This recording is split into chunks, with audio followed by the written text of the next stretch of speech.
Without doubt, the televising of the Booker helped popularize novels which might otherwise have struggled to reach an audience. But the prize was nearly derailed by the 1972 winner, the radical art critic and novelist John Berger.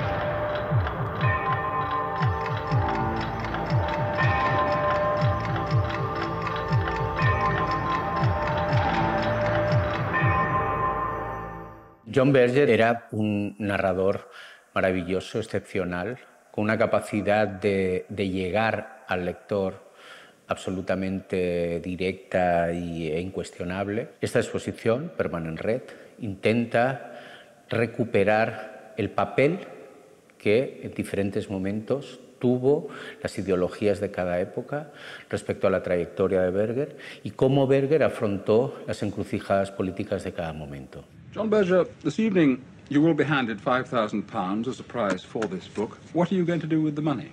The prize is given by Booker Kennel, who are a firm who have extensive trading interests in the Caribbean for 130 years. The extreme poverty is the direct consequence of the exploitation of companies like Booker's and others. And so I intend, as a revolutionary writer, to share this prize with people in and from the Caribbean, people who are involved in a struggle to resist such exploitation and eventually to expropriate companies like Booker's. I'm actually going to give half the prize to the London-based Black Panther movement. Y con la otra mitad anuncia que hará un libro que se llama Un séptimo hombre, que es el libro con el que empezamos la exposición, en colaboración con Jean Moore, donde documenta fotográficamente y textualmente las condiciones de vida, la precarización laboral de los trabajadores emigrantes europeos a principios de la década de los 70. Este libro se publica en el año 74 y recogemos en esta sala toda una serie de imágenes realizadas por Jean Moore que nunca se han visto antes y que son las imágenes originales que se presentaron en el libro. El libro se ordena en tres ámbitos. Un primer ámbito que es la partida, digamos, el momento en el que los campesinos deciden emigrar a las ciudades. Una segunda parte cuando, después de haber pasado pruebas médicas, de haber sido de alguna manera evaluados, cosa que plantea un cierto grado de violencia respecto a seres humanos que son tratados como si fueran mercancía o como si fueran bestias. Después hay una segunda parte que se titula El trabajo, donde documenta cuáles son exactamente las condiciones de vida, cuáles son las condiciones laborales. No solo precarización, sino falta de lugares salubres donde vivir, falta de seguridad a la hora del trabajo, hacinamiento, explotación, comida absolutamente prefabricada y escasa. Y la tercera parte del libro es el retorno, que es cuando esos mismos trabajadores vuelven a sus lugares de origen y de alguna manera cumplen un cierto ciclo que narra todo ese proceso de salir de tu lugar de origen hasta regresar.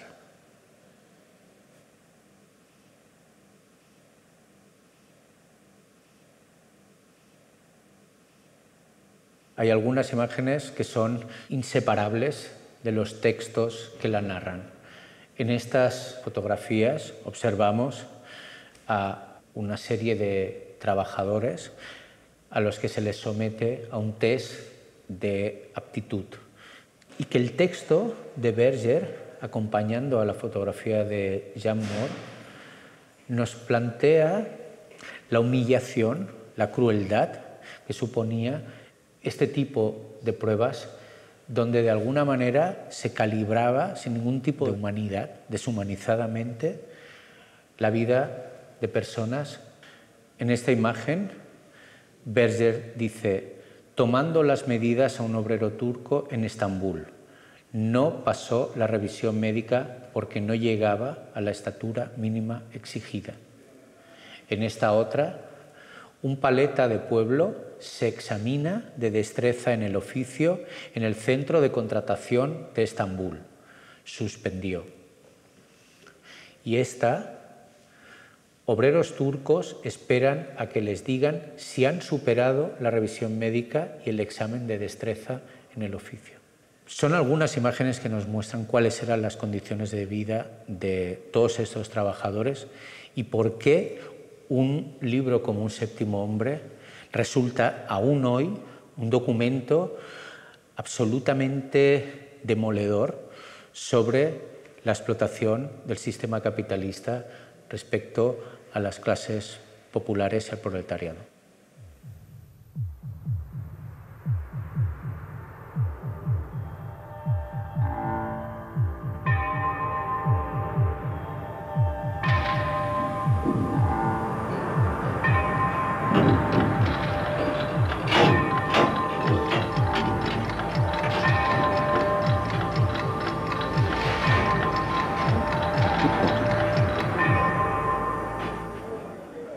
Esta segunda sala investiga de manera más específica el papel que el marxismo tiene en los años 50 en la obra tanto escrita como la obra artística de John Berger.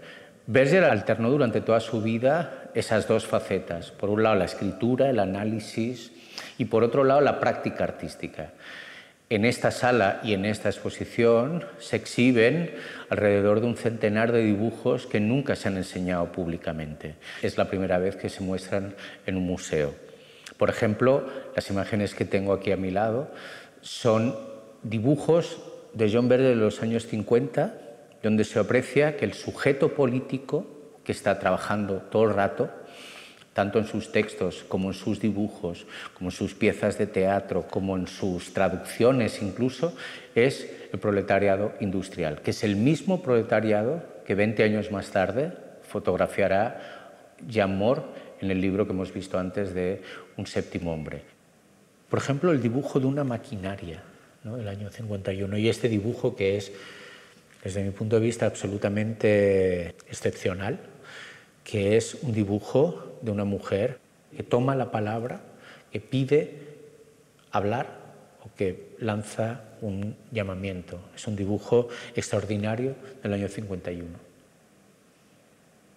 La genealogía ideológica de ese marxismo de los 50 en John Berger pasa por autores que son muy claros: Max Rafael, Frédéric Cantal, Walter Benjamin, por supuesto, y que Berger se siente dentro de esa genealogía y dentro de esa lectura de la obra de arte a partir de las relaciones con el marxismo, ¿no?, o a partir de un filtro marxista. No es extraño que su libro, Permanent Red, que da nombre a la exposición, sea una declaración de intenciones, ¿no? Permanent Red, permanentemente rojo, rojo para siempre, esa referencia cromática a la ideología comunista, que en estos 50, y a pesar de que John Berger no militó nunca en el Partido Comunista, pero sí que estuvo muy cercano a los grupos de pensamiento que se desarrollaron dentro o en las proximidades del Partido Comunista inglés. Por otra parte, Berger colaboró en muchísimas revistas marxistas, no solo en New Statesman, que es donde tuvo una colaboración más continuada y que fue donde se recogen los diferentes textos para Permanent Red, sino también en Marxist Today, Modern Quarterly, Marxist Quarterly, World News. Es decir, Berger en los 50 colaboraba sistemáticamente en la mayoría de revistas y publicaciones periódicas significativas y era una voz reconocible dentro de la teoría del arte marxista. Of course, the situation is not the same today in a modern mine in Britain or Europe, though all mining retains many 19th century aspects. The gap still exists between visitor and miner, but it's no longer full of the same spectres because the political situation is not the same. The absolute degree of exploitation which Zola saw, continues.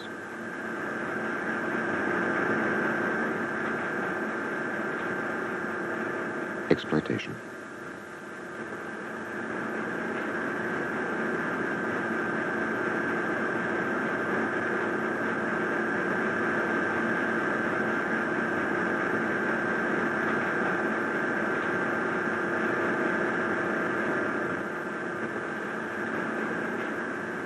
Exploitation.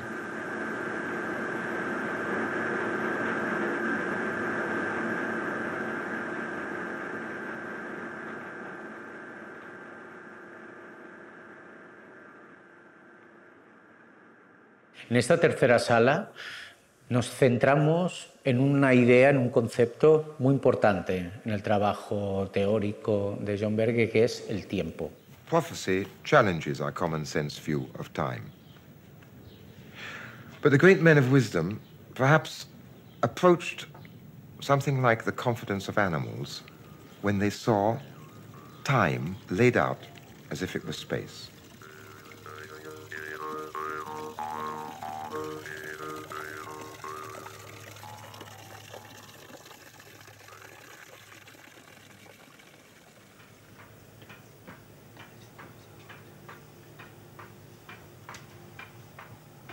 Por primera vez en la exposición aparece una colaboración que se verá sistemáticamente a lo largo de las diferentes salas y que tiene una importancia central en la vida y en la obra de John Berger con el cineasta Mike Deeb, del cual mostramos una película, un telefilm, que se llama About Time, hecho en el año 83-84, donde Mike Deeb hace un recorrido audiovisual, narrativo, a partir de diferentes textos de Berger que hablan sobre el tiempo.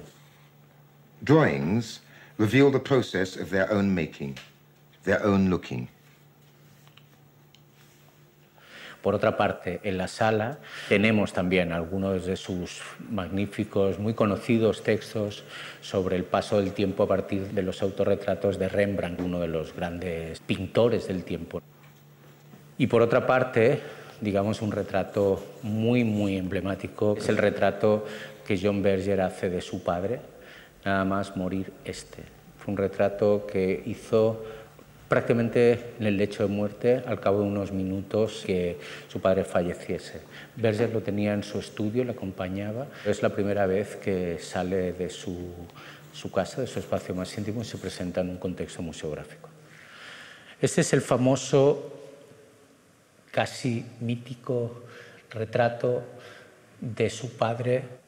Berger escribió que aunque pudiese parecer que se trata de una persona dormida, hay algo en la cara que está cercana a la máscara que hace que sepas que no es un hombre dormido, sino que es un hombre muerto.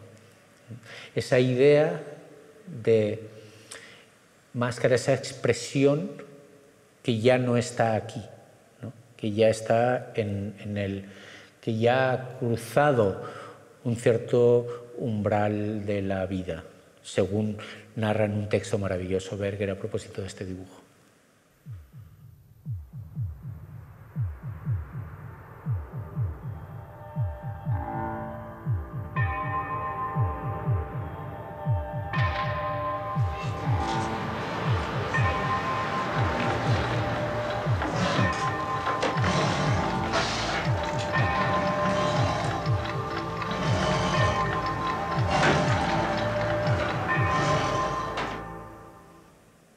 A finales de los años 60, principios de los 70, John Berger se marcha a vivir a Quincy, una pequeña población de la Alta Saboya francesa. En ese momento entra en contacto, de una manera muy decisiva para su trayectoria, con la cultura campesina, que de alguna manera complementa ese sujeto ideológico que decíamos antes, que era el proletariado industrial, desde los 50 hasta los 70. No es que lo abandone, pero de alguna manera el campesinado se añade a ese sujeto político que decíamos antes. En la vida campesina el animal tiene un papel fundamental. El animal no entendido obviamente como mascota, sino a veces el animal como compañero de trabajo, como único patrimonio, como vehículo de desplazamiento. En esta sala reconstruimos de alguna manera la presencia del animal en diferentes modalidades en la obra de John Berger. Desde unos dibujos absolutamente emblemáticos, que son los dibujos que Berger hizo cuando le permitieron entrar en la cueva de Chauvet y observar las pinturas prehistóricas, datadas más o menos alrededor de los 30.000 años de antigüedad, y Berger recrea esas pinturas. Después escribe un texto maravilloso, un texto donde reflexiona sobre el arte, donde reflexiona sobre por qué el arte nació perfecto.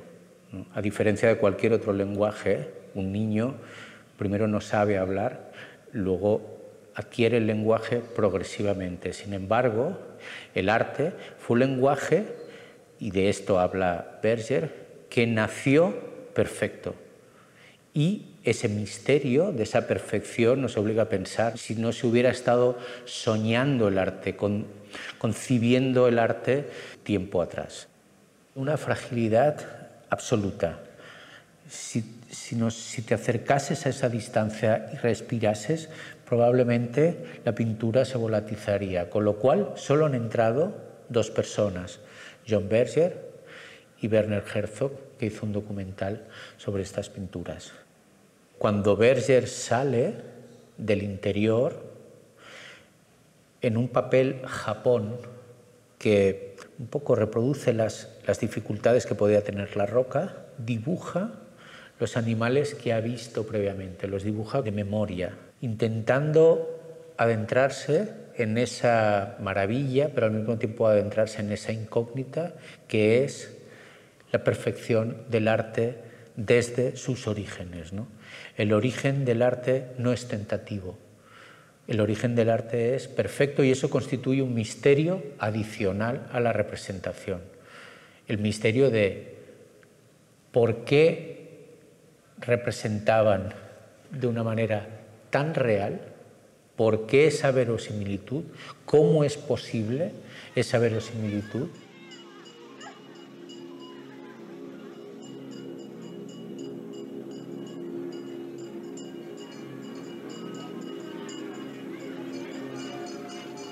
Brave as a lion, you said, about a man. Cunning as a fox.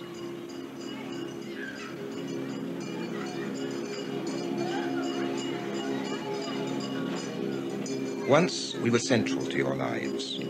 You hunted, killed, bred, tamed, ate, worked, worshipped, and symbolized us. We were the stuff of your life. You used us. And yet you knew, and the knowledge was a kind of comfort, that we were something like you. Now we live in the margins of your lives. Is this loss of contact a loss to you? Is our absence an absence of a relationship your own nature needs? En este ámbito también presentamos otro film, también de Mike Deeb, donde se recrea un posible juicio de los animales a los hombres, donde los animales condenan a los hombres por cómo los tratan, cómo los han tratado históricamente.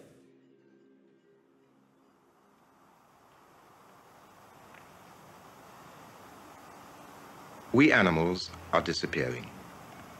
We have made a film, not so much of what remains of us, the animals, but of you, the people. Make no mistake, we are not victims. We are emigrants. We are going back into the Ark.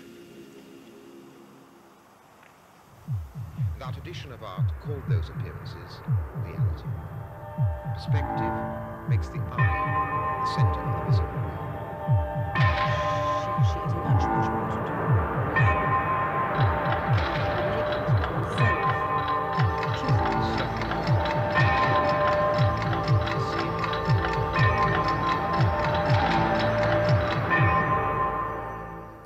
Modos de ver es quizás uno de los programas más emblemáticos que se han hecho nunca sobre la interpretación del arte en un medio como el medio televisivo. Creo que es importante encuadrar, contextualizar históricamente. Primero, frente a la idea de que Modos de ver es un producto de época, diría justo lo contrario. Hay una referencia muy clara en Modos de ver que es Civilización, la otra gran serie británica donde de alguna manera se recrea una historia del arte burguesa, formalista, cronológica, conservadora. The process of seeing paintings or seeing anything else is less spontaneous and natural than we tend to believe. Modos de ver es una réplica frente a Civilization de Kenneth Clark. Y creo que es importante compararlas las dos, porque muchas de las operaciones de Modos de ver son una réplica cáustica, crítica respecto a Civilización.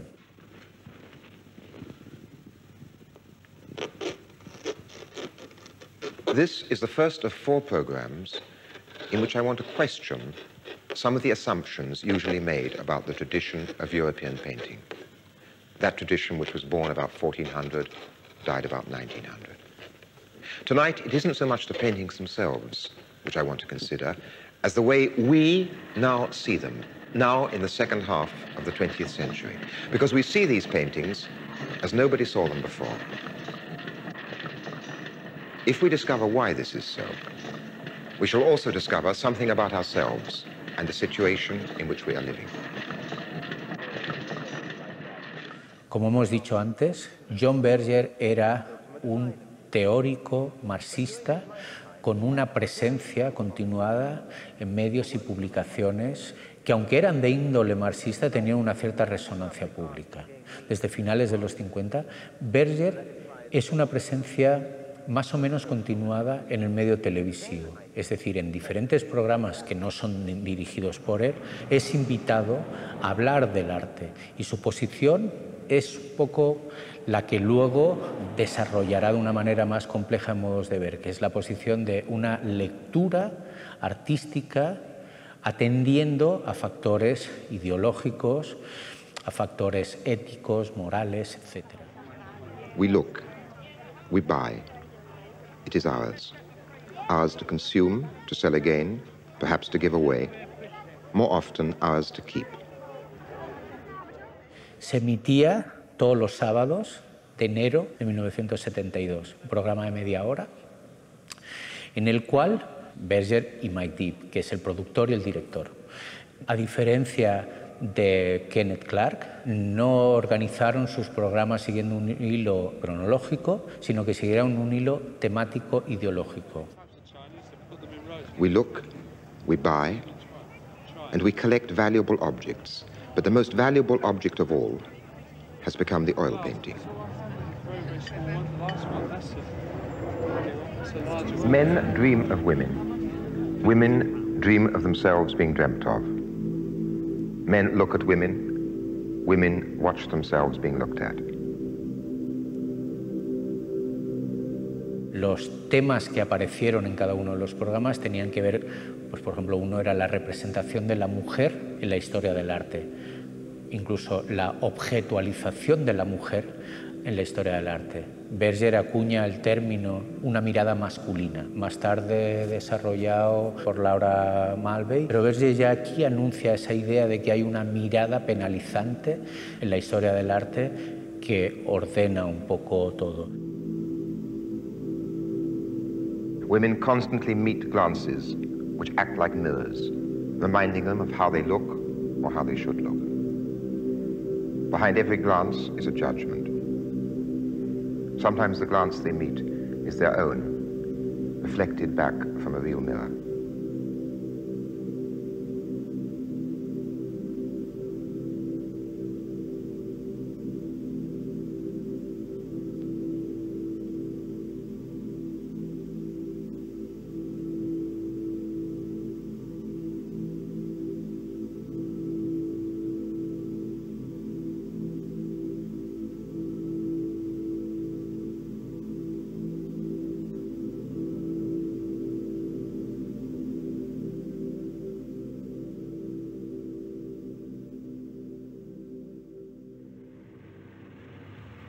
In our urban world, in the streets where we walk, in the buses we take, in the magazines we read, on walls, on screens, we are surrounded by images of an alternative way of life. También habla del efecto de la publicidad y cómo la publicidad ha banalizado esa lectura de las imágenes que se tenía antes de que el campo publicitario se ocupara de dispersar imágenes por el mundo, siguiendo una idea muy benjaminiana de pérdida del aura de la imagen. And for a moment they stimulate our imagination, either by way of memory or anticipation. But where is this other way of life? Modos de ver ya es una emisión que es muy popular, pero cuando se traslada al libro y empieza a traducirse hasta 38 idiomas diferentes, se produce un fenómeno global. Es en este momento en el que la figura de Berger se redimensiona y adquiere una capacidad de influencia y una capacidad de atención absolutamente fuera de lugar. Pero, insistimos, cuando se llega a Modos de ver, Berger ya era una presencia en la cultura disidente, en las formas narrativas otras que aparecían en los medios masivos de comunicación anglosajones. Settings.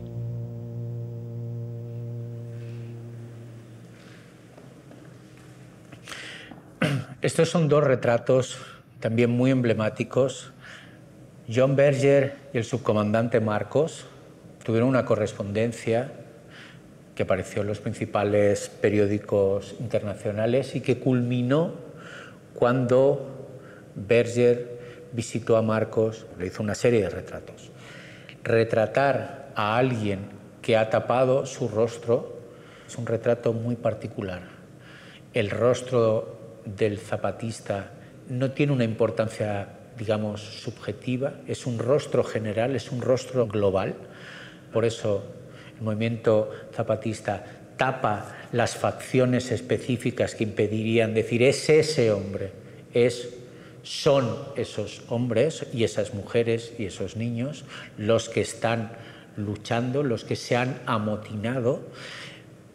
Todo eso es lo que representa Berger en este retrato, que incluso con un título excepcional, el propio Berger dice el retrato de México, no el retrato de Marcos, sino un retrato de México. Esta sexta sala es un recorrido por diferentes retratos que saltan de alguna manera desde lo político hasta lo íntimo, por así decirlo. Encontramos toda una colección de rostros. El rostro de Chaplin, el rostro de Rosa Luxemburgo, el rostro de Hannah Arendt, el rostro de Aimé Césaire e incluso el rostro de Axl Rose y de Slash, los miembros de Guns N' Roses, que son estos dos dibujos que tengo a mi espalda y son los dibujos que John Berger le regaló a su hijo Yves cuando cumplió 16 años, porque Guns N' Roses era el grupo preferido del joven Yves. Y también en esta sala, dos elementos yo diría muy importantes. Uno, las ilustraciones que John Berger hizo del poema de Mahmoud Darwish, el gran poeta palestino, Mural. Berger tradujo Mural y al mismo tiempo lo ilustró. Y por otra parte, dos imágenes que creo que son muy importantes para considerar de alguna manera las operaciones del retrato en el campo literario, pero también en el campo plástico en John Berger. Uno es el Esopo de Velázquez. Como todo el mundo sabe, Velázquez pinta Esopo, pero de Esopo no existe ninguna imagen real, es un retrato inventado. Y Berger se refiere a esa imagen de Esopo como la imagen del narrador. Es una posición del cuerpo de estar yéndose. Berger dice, el gran narrador es el que sabe contar, el que sabe dejar el relato a tiempo, el que sabe irse cuando corresponde, el que no está ligado a ninguna institución. Así lo dice Berger. Tiene un texto muy bonito en el que se refiere a eso y en el que dice que todos somos huérfanos, que las estrellas son huérfanas, pero que todos somos huérfanos y que él propugna una especie de convención, una especie de rebelión de huérfanos. Y por otra parte, una imagen que es el jinete polaco de Rembrandt, del que John Berger decía algo muy bonito y muy relacionado con su propia biografía, que es que si él tuviera que hacer un anuncio de motos, utilizaría esa imagen, la imagen del que siempre está pasando, siempre se está yendo también a otro lugar. Como todo el mundo sabe, las motos, el motociclismo, era uno de los elementos, no diría de las pasiones ni siquiera, eran unos elementos casi constitutivos de la vida de Berger, que viajó en moto desde los 18 años hasta que tenía 80 años.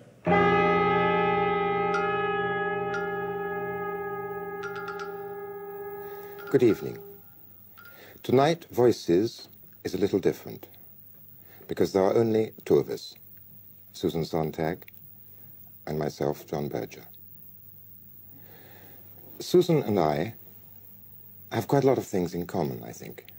En esta sala, alrededor de la mítica, casi mitológica conversación entre Susan Sontag y John Berger, grabada para la televisión británica el año 84, donde de alguna manera pone de manifiesto algo que pienso que, a pesar de las diferencias entre Berger y Susan Sontag, unifica a ambos autores, que es la consideración de que toda imagen tiene unas implicaciones morales, éticas, ideológicas, de que las imágenes, lo que vemos, no solo es la sustancia de lo que estamos viendo, sino que el lugar desde el cual las miramos también contribuye a la formación de una imagen. Las imágenes no son solo instantáneas que están ahí, sino que las imágenes están construidas por elementos ideológicos, éticos, históricos,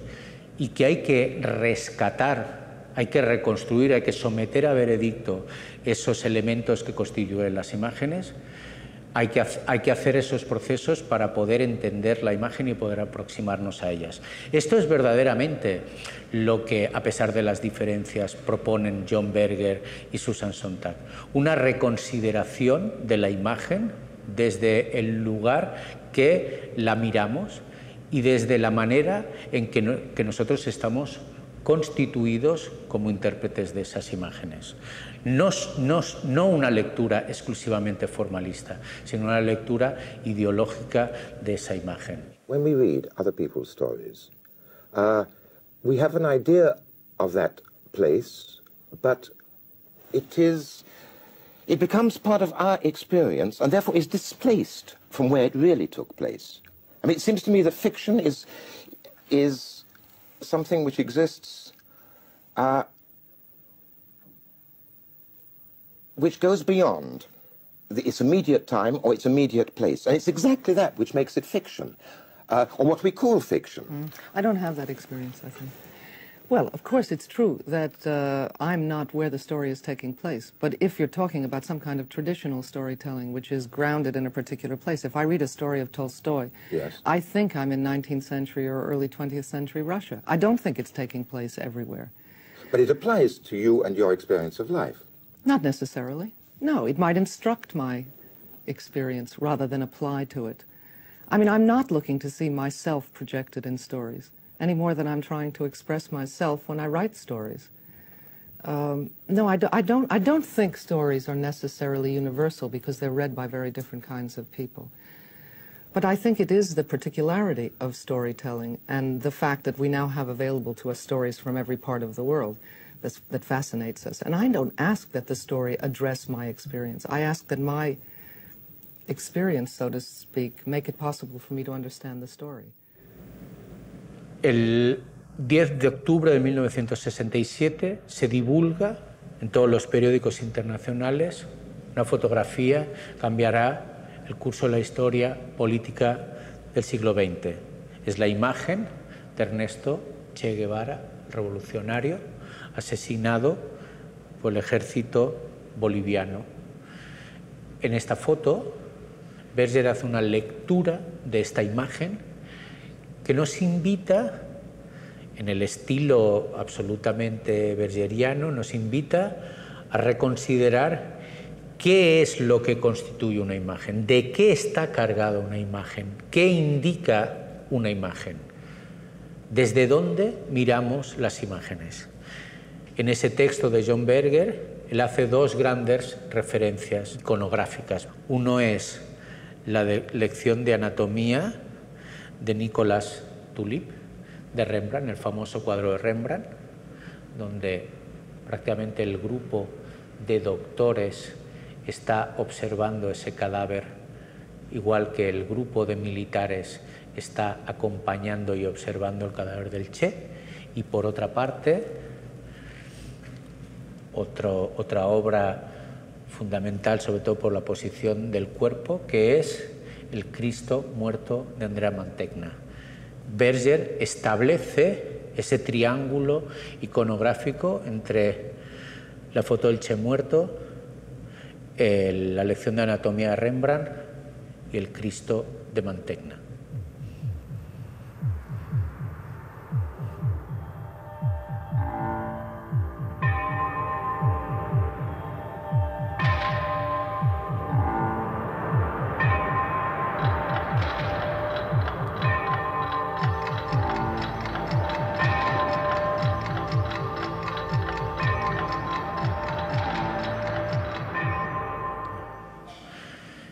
Este dibujo, inspirado en el entierro de Cristo de Tiziano, donde vemos una escena de descendimiento. Tradicionalmente se suele decir, las representaciones del descendimiento se dividen en dos tipologías. Una, la que considera que el cuerpo de Cristo pesa, reflexiona, atiende al trabajo de hacer descender un cuerpo, el trabajo físico de cargar un cuerpo.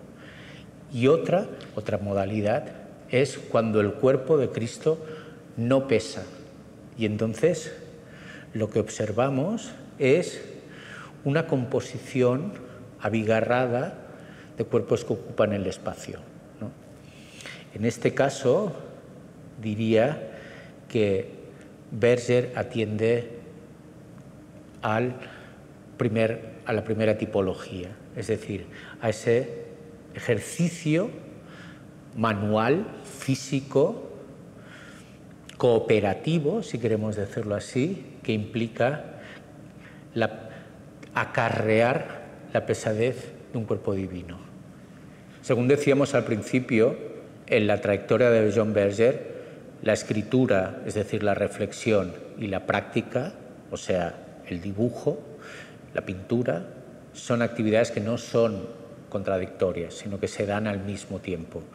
En esta sala hemos recogido toda una serie de dibujos, nuevamente en la mayoría de ellos inéditos museográficamente hablando, dibujos que recrean cuadros célebres de la historia del arte, San Andrés de Ribera, la flagelación de Caravaggio, el Cristo de Velázquez, la mujer enajenada de Géricault, y donde vemos que Berger utiliza en muchas ocasiones el dibujo para pensar mejor una imagen. Es decir, la mano que dibuja permite pensar mejor eso que está dibujando. El dibujo como una manera de comprender, como una manera de profundizar. No tanto el dibujo como una manera de representar, sino una forma de entender la estructura compositiva, pero también la estructura formal de las grandes obras del pasado. Por otro lado, en esta sala, este texto sobre una fotografía inexistente, donde Berger escribe: la fotografía que hay delante mío sobre la mesa se ha convertido en una prueba incriminatoria. Por eso es mejor no imprimirla, ni siquiera a millones de kilómetros de Turquía, que es donde sucede esa imagen que no vemos. En este texto, en esa imagen velada, oculta, sin revelar, Berger, que ha hablado tanto de lo visible, aquí se ciñe y se fija en una imagen que tiene toda una serie de connotaciones políticas, ideológicas, que suscitan un peligro. Incrimina no solo a los que aparecen, sino también incrimina a aquellos que leen. La imagen es también sus peligros políticos. Con este texto, Berger llama la atención sobre algo que creo que es fundamental en su análisis de las imágenes. Las imágenes son o implican un trasfondo ético e ideológico. No podemos sacarle a la imagen esas implicaciones ideológicas. De hecho, como en esta fotografía, las implicaciones ideológicas de estas imágenes son tan fuertes que nos impiden mirarlas. When we look at a photograph, however recent, we are looking at a moment from the past. Film confers a kind of immortality. All photographs are a reminder that everything passes.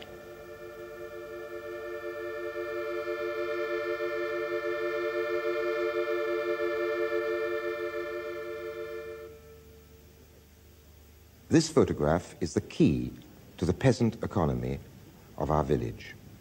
In the books on the windowsill of the cooperative dairy are marked the quantities of milk that each family delivers morning and evening.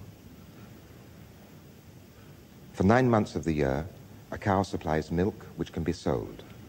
On average, a good cow gives about 10 liters of milk a day.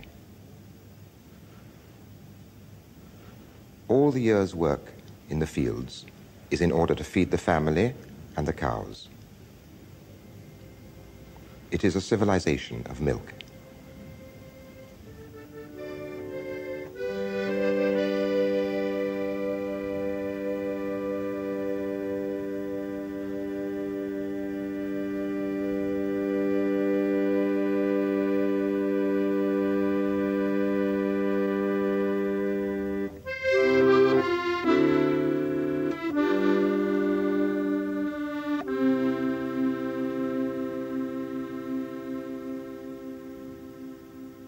En 1967, con la publicación de Un hombre afortunado, la novela con imágenes de Jean Moore, una novela que habla sobre un médico rural, desde ese momento hasta mediados de los 90, John Berger inicia un ciclo narrativo absolutamente apabullante sobre la cultura campesina, que engloba Un hombre afortunado, la trilogía de sus fatigas, son 3 libros, Piquet, Eras una vez en Europa y Lila y Flack, y que culmina con un libro excepcional titulado Otra forma de contar, Another Way of Telling, nuevamente hecho con Jean Moore. Mediante estos 5 libros, John Berger revisa toda la experiencia campesina, la experiencia de los campesinos que no se marcharon a las ciudades, los que se marcharon más tarde, los que vivieron como si la civilización no estuviese desarrollándose justo al lado. Another Way of Telling es un libro donde Jean Moore y John Berger proveen de cámaras y de métodos de representación a los campesinos. Intentan cuestionar que estos sean simplemente sujeto de representación e intentan que ellos mismos sean quienes se representen. La cultura campesina, igual que el proletariado industrial, ocupa un lugar absolutamente fundamental en la obra de John Berger. Insisto que es su gran sujeto político, su gran sujeto visual. Machines can now do work which once broke the backs and crippled men and women alike. Yet those machines cost so much that only companies or banks, not peasants, can afford them. One of the stories is about a man called Marcel, not the same Marcel as the photo. His son buys him a second-hand tractor, but he doesn't want to use it. He doesn't want to become addicted to it. One day, when haymaking, he tells himself why.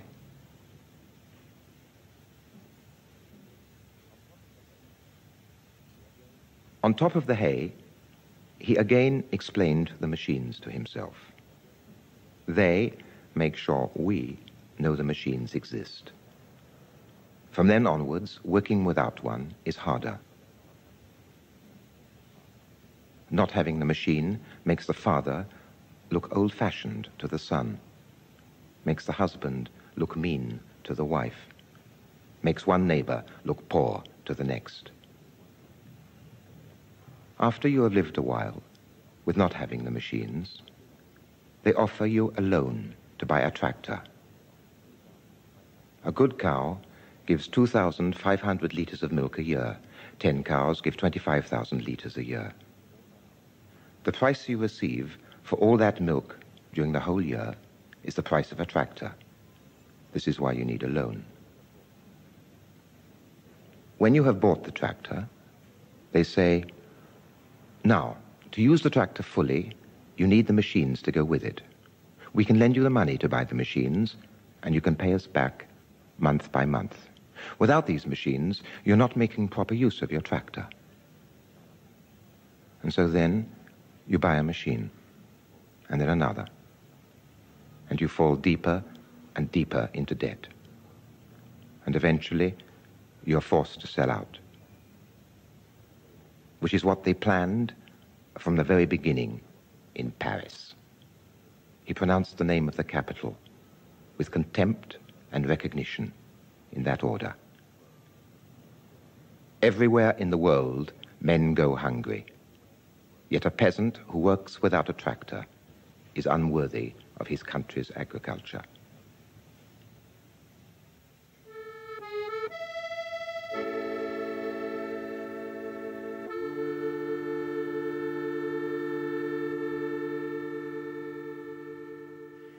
En el libro Otra forma de contar se acercan a la vida campesina a través de una serie de reportajes que realizan, de relatos que realizan, donde abordan cómo autorrepresentarse esos mismos protagonistas de la experiencia campesina. En este caso, un relato alrededor de un campesino que se llama Marcel.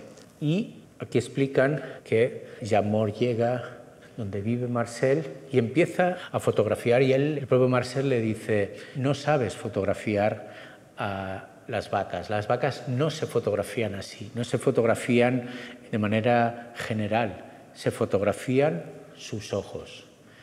A partir de ahí se inicia un proceso entre cómico y revelador en el que Marcel va guiando al fotógrafo y le va diciendo qué es lo que tiene que fotografiar. Le va enseñando, según él, a fotografiar la vida campesina, hasta que por fin, en el último momento, y él le dice: bueno, ahora estás preparado para poder hacerme una foto. Se afeita, se cambia la camisa y le pide que le haga esa foto de la que antes no era capaz de realizar. Un segundo relato es el reportaje sobre un leñador. El reportaje lo detona un favor que la mujer del leñador le pide a Jean-Maur, le dice: no tengo un retrato de mi marido, y antes de que muera, de que lo asesinen, de hecho, dice, antes de que lo asesinen en el bosque, me gustaría tener un retrato suyo. Berger y Jean-Maur se van a acompañar un poco el día a día de Gastón, que así se llama el leñador, ¿no? La dureza del oficio, la peligrosidad también del mismo oficio. Y al final de una jornada completa, Gastón pide que le hagan el retrato y es este.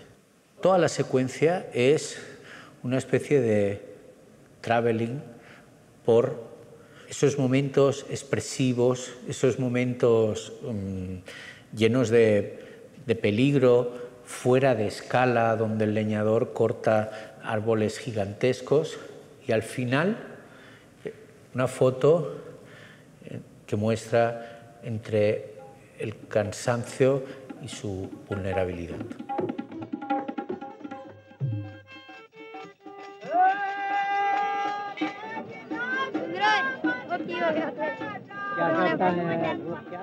120 000 personnes vivent déjà à Chandigarh.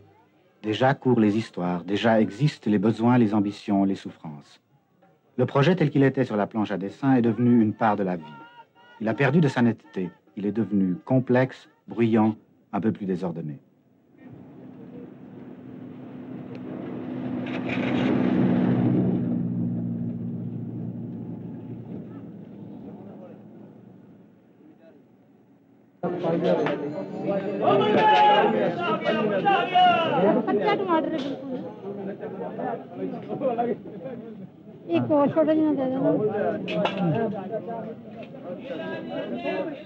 Ce n'est pas seulement la cité qui contient la vie, c'est aussi la vie qui la tient.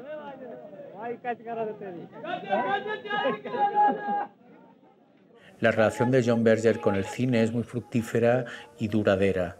Por una parte, Berger realizó los guiones de diferentes películas de Allen Tanner. Por otra parte, Berger actuó en algunas películas. Por otra parte, hay ciertos films que están inspirados a partir de libros de John Berger. En esta sala, la Sala Miseracs, presentamos una película rara, difícilmente encontrable. Es una película que Allen Tanner y John Berger hicieron en el año 66, un año después de la muerte de Le Corbusier, y en el que revisaban una ciudad utópica construida en la India, los años 50, Chandigarh. Estamos hablando de una ciudad que pretendía ser la imagen de la nueva India decolonizada.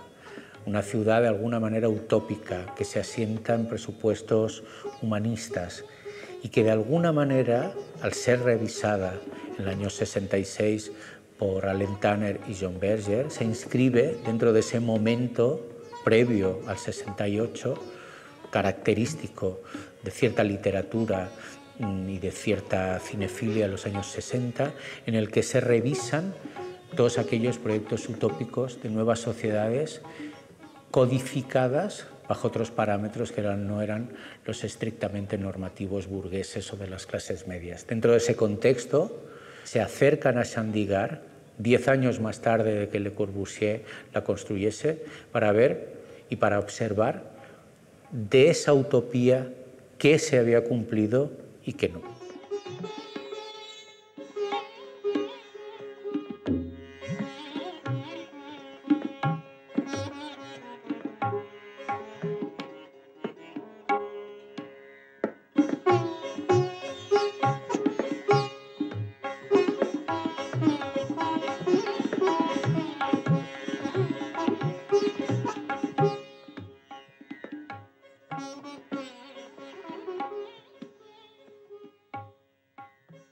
Les techniques, dit Le Corbusier, ont élargi le champ de la poésie.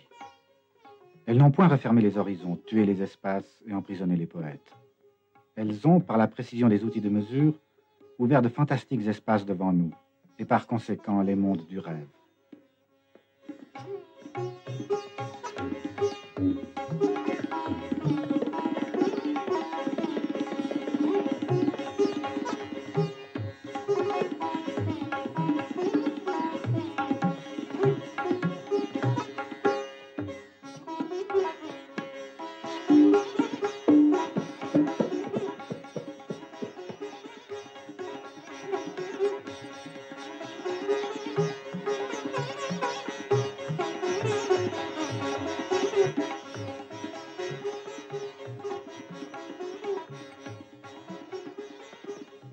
Le goût de vivre autrement qu'en une équivoque généralisée accablant les gestes quotidiens de tous, mais en recherchant la joie de vivre.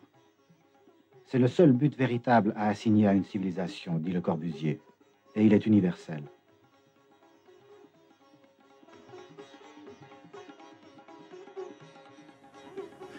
Esta exposición no solo pretende dar cuenta de esa capacidad narrativa que tiene la obra de Berger, de esa capacidad que tiene el propio Berger para enseñarnos a mirar la historia del arte desde un lugar ideológico, estético, ético determinado, también incide en algo que tiene que ver con la construcción política de la trayectoria de Berger. La valentía con que en muchos casos John Berger afrontó los retos políticos de su época.